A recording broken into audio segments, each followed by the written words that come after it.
Good morning everyone.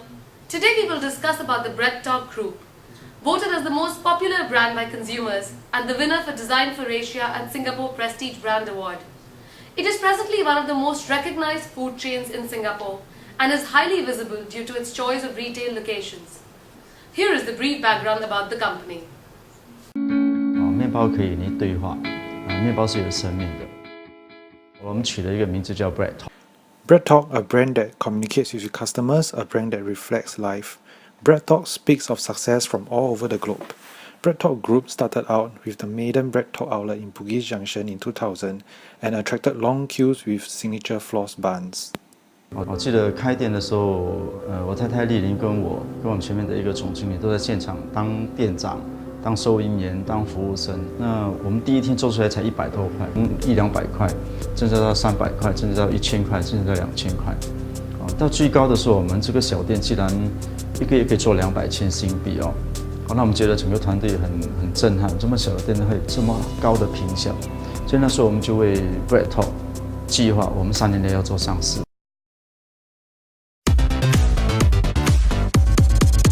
松松面包从第一天推出呢，就很受到国人的爱戴哈，大概每10秒钟卖出一个松松面包。那到至今为止呢，我们大概的一个统计就是卖了5000万多个松松面包。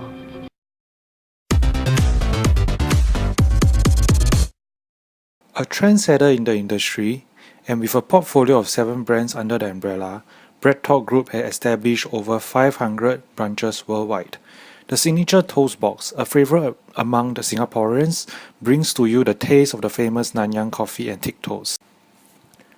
Food Republic, one of the most delightful dining experiences, this is a perfect blend of hawker options and the luxury of restaurant dining, a must visit to get a flavor of the diverse taste. The Icing Room, a creative experience you won't forget. Surprise your loved ones and give them a chance to design their very own fabulous cakes. Ramen Play, an upbeat, authentic Japanese restaurant with a theater kitchen for a lively experience. Din Tai Fung. BreadTalk Group runs this Michelin-starred winning chain that brings to customers an enjoyable dining experience in a modern setting.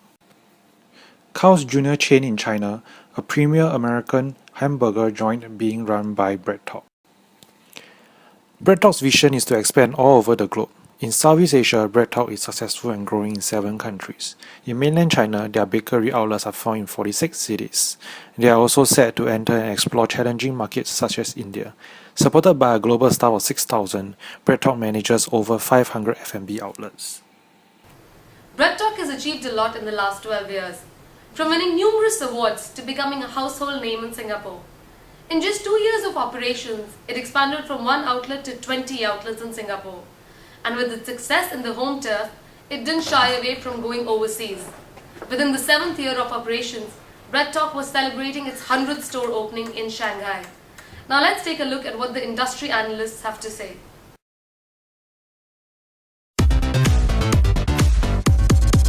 In just 10 years' time, BreadTalk has transformed from Singapore's local bakery into Asia's leading food and beverage group, covering 8 brands.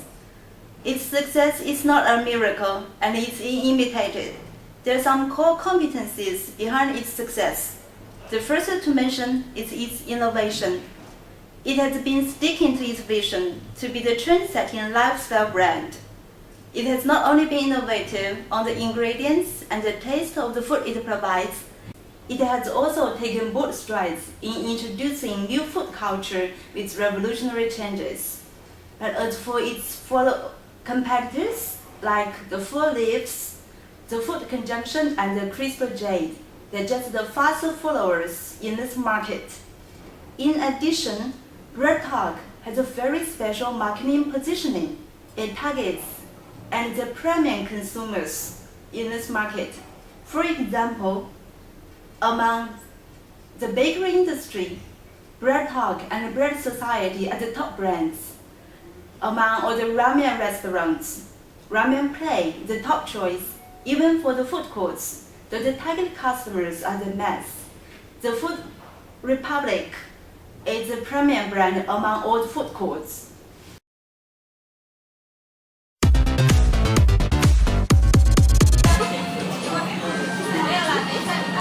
Hi, this is Jack reporting from Din Tai Fung. This is the high-end Michelin star restaurant in Bread Talk portfolio.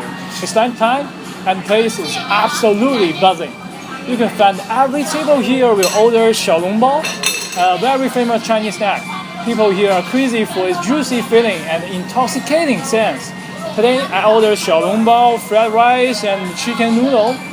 All of them are just fantastic. If you haven't tried them, you are missing out. Mind you, the bill here will be $20 to $30. Anyway, excuse me while I'm getting back to lunch. Let me have a look how it tastes.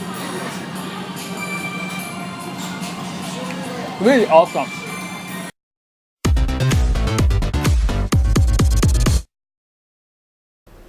Bread Talk faces challenges that are fairly typical of the food and beverage industry.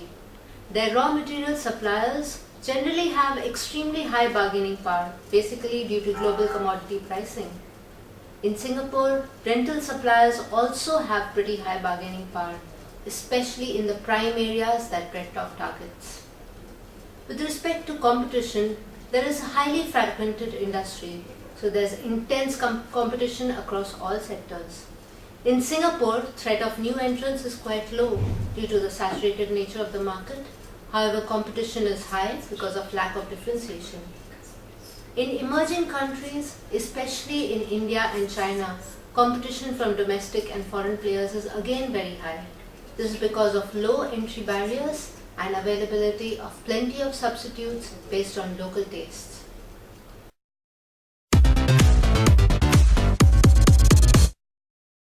Bread Talk's like a really nice place to hang out with your friends when you're bored, but I wouldn't come here every day because it's a little expensive.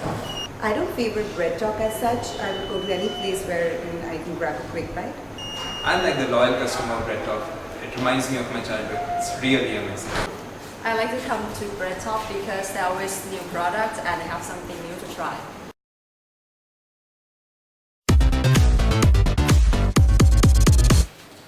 The Bread Talk stock is currently trading at 0.76 Singapore dollars, which takes it to a market cap of 212 million. That's a PE ratio of 18. What's good about the Bread Talk stock? The revenues, net profit and cash flow have been growing year on year for the last 5 years. The ROE comes in at a healthy 15.25%, although that's a slight drop from 3 years ago. Very importantly, Bread Talk has a strong cash position of $87 million, which means it can go into further expansion or acquisitions. What's not so good about their finances? The return on assets is extremely low at 3.6%. Also, Bread Talk has been taking a lot of debt of late, which has taken its current ratio down to less than 1. Finally, the net profit has been getting eroded and is currently only about 2.75%.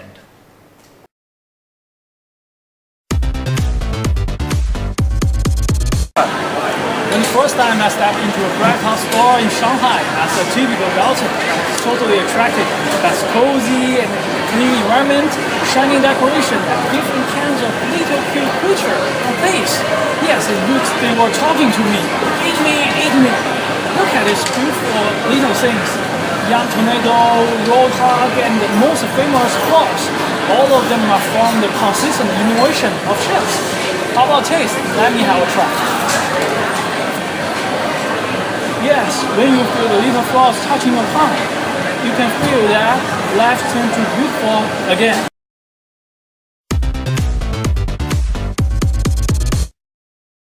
Things do look good on the surface, but underneath there always are some problems brewing.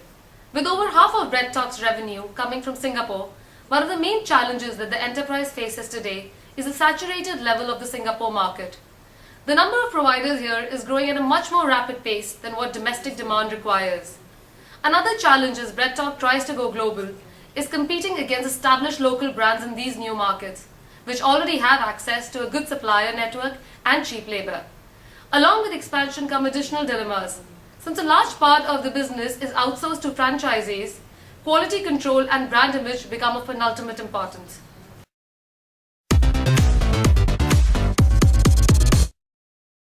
There's two clear challenges that come out of the Bread Talk financials. Firstly, their rental, labor, and raw material costs have been going up year on year. Secondly, two brands, Carl's Jr. as well as Ramen Plate, have been making losses for the last 2 years.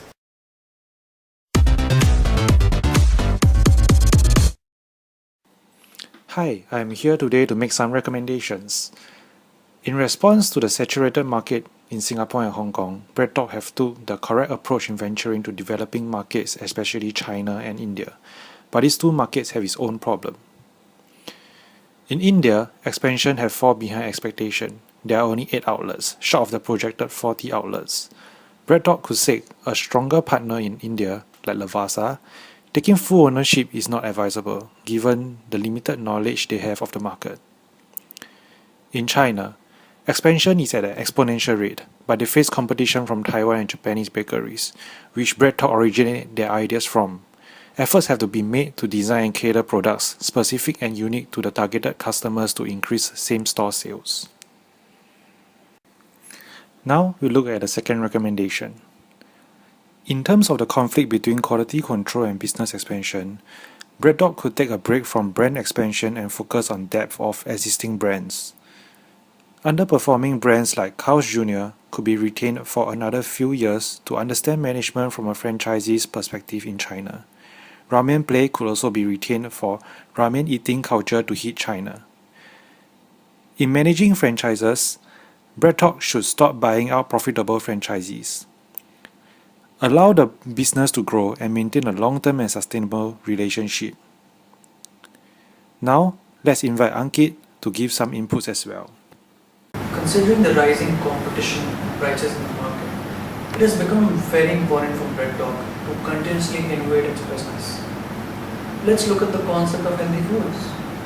As per a recent Euromonitor report, customers are willing to pay an additional 10 to 15% premium for healthy foods. Why not BreadTalk tap this opportunity and differentiate itself from the competitors, especially the independent food resellers, who find it very difficult to source raw materials? Secondly, look at the concept of biodegradable packaging. This will just help BreadTalk associate its brand image with an environment-friendly brand. Thirdly, why not BreadTalk come up with a cafe sort of a concept? A pilot French cafe sort of a concept would help BreadTalk use this opportunity to not only use its existing offerings, but also provide them with a business opportunity to extend their offerings to the customers. And BreadTalk can use this to further distinguish itself from the existing bakery business. Considering the rising revenues, BreadTalk can use these certain opportunities to increase their profits and certainly grow faster than their competitors. So that's all we have time for today. Hope you enjoyed our presentation. Before we sign off, we would like to extend a special thanks to Samantha Tang, our expert from BreadTalk. Have a great day, folks. Thank you for listening. Good morning, everyone. Today we will discuss about the BreadTalk group, voted as one of the most... Start again. Different kinds of little cute creatures on planet. Yes, it looks very, very... The price to equity ratio. Okay, I need to start again. No, it's okay, just keep rolling.